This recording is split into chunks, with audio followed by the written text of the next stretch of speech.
I got my first degree at the age of 32.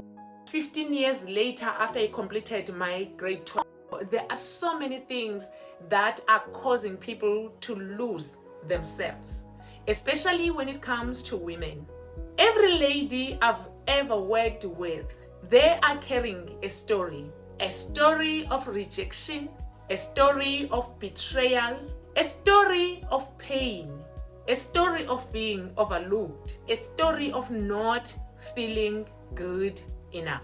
Over time, if these stories are not attended to, they become the internal stories. They start shaping them into becoming who the story tells them. That's where my work comes in. I help women to reconnect with themselves, to become all that God has created them to be. It's easy sometimes when you see people talking behind the camera to think or assume that their lives is like flowing.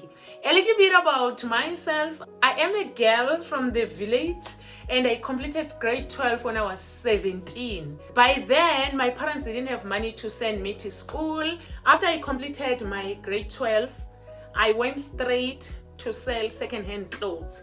Obvious, because by then I was trying to put bread on the table.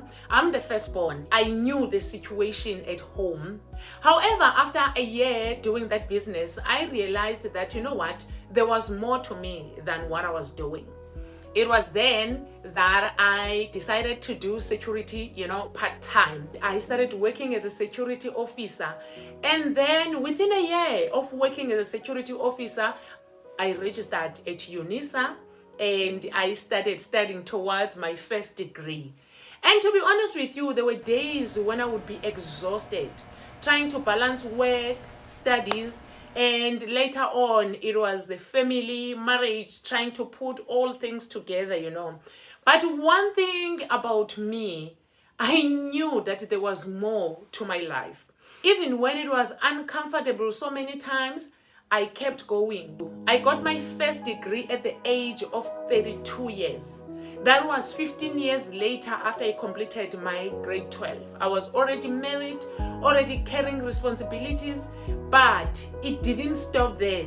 I went again after my first degree. Today, I have 2 degrees. Along the way, there are things that have helped me to stay grounded. Number 1 being prayer.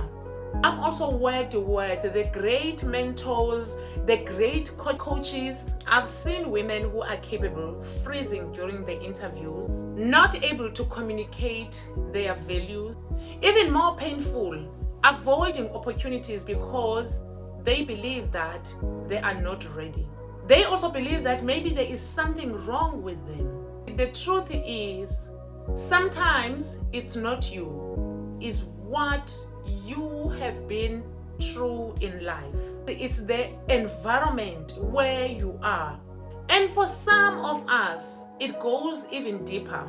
It goes back to childhood. Experiences that shaped how we see ourselves.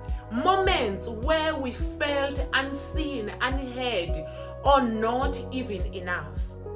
And even though we grow in this life, those things don't just disappear. They follow us wherever we go. In our careers, they show up in the boardrooms, how we speak or how we hold back. And what many people don't realize is that sometimes what we call a lack of confidence, it's actually a response. You might find yourself overthinking everything before you speak, staying quiet even when you have something valuable to say, trying to be perfect so that you don't get judged, or avoiding certain situations completely, certain spaces, and even believing that certain things, you don't deserve them. Where you people please to feel safe. When you understand that, you stop blaming yourself. You start becoming aware. And that's where my work comes in. Because what I do is not just about speaking up.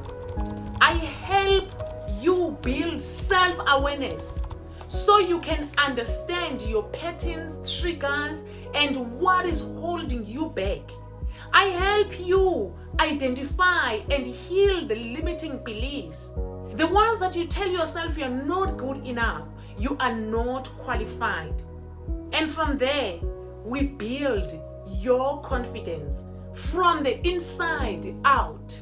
Because I know what it feels like to doubt yourself. I know what it feels like to want to belong, to know that you have a potential, but you are not able to express yourself. I always think about the younger version of myself, a girl from the rural areas with limited exposure, who didn't always feel confident. A girl that no one has ever told them that they can do it. When they get into big spaces, I see her clearly because I was once that girl. So if you are watching this, whether you are just starting out in your career or you are already in the management position, but you just feel like you are holding yourself back, you are overthinking, you are questioning yourself more than you should, I want you to hear this. There is nothing wrong with you. Repeat after me. There is nothing wrong with me. Your confidence can be rebuilt again. You are enough. You are the daughter of the Most High God. It does not matter what life has thrown to you.